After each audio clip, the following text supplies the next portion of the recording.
Hi, I'm Philly Nicholls, I'm an evidence officer. And I'm Jack Beard, I'm also an evidence officer. So today we've been doing a really good walkover of the River Ching, which is in the London League catchment. We've been doing this with a fantastic group of citizen scientists who are part of a river action group called the Ching Action Group. We've been looking at where we should fix some monitoring sites, so for regular monitoring of water quality. So this is one of them, where Janet, who's the leader of the group, has already been monitoring every week for about 8 weeks. It's a good place to make sure that we're getting that regular data of the health of the the health of the river, and then we're going to set up other sites along the Ching so we have a good continuous lot of data coming in about the health of the River Ching. Oh, sorry, and it's also that is part of the CASCO project, which is Catchment Systems Thinking Cooperative project, which I'm working on. It's led by the Lund Trust and United Utilities, where we're trying to then gather that data collected by those amazing citizen scientists and integrate it with statutory data, so data that's collected by the Environment Agency, Thames Water and other sources.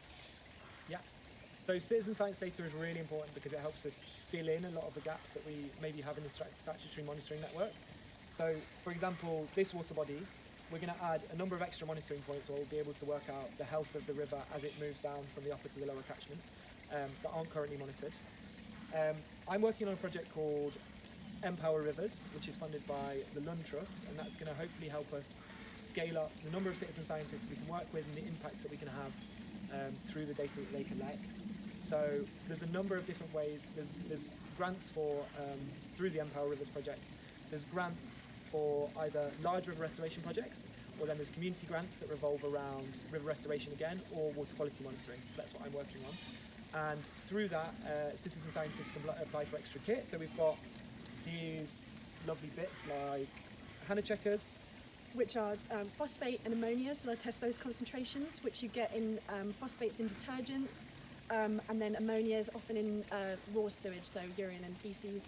So like you can test at this lovely outfall here and see what's coming out of this surface water outfall, if there's any misconnections or cross connections, or like asset failures where the Thames water system is failing.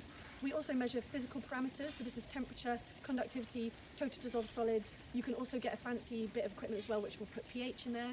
And we're looking to include turbidity as well, to look at the insoluble material that's coming off, for instance, from road runoff. And as well as that, we have the community grant scheme can fund your urban riverfly monitoring kit. So that is a biological indication of water quality. So the invertebrates that you get will indicate how poor the water quality is. So if you're only getting these ones like snails and leeches, the water quality is quite bad. But if you're getting some lovely caddisfly and mayflies, that means that there's the water quality is a bit better. Yeah, so we have community grants open until the 30th of September. So there's going to be rolling applications for that, and if people would like to get their hands on kit like this, then please put in an application. So that's the 30th of September. It's stuff like this, it's wider water quality monitoring kit, it's also river restoration stuff, so please, get your applications in.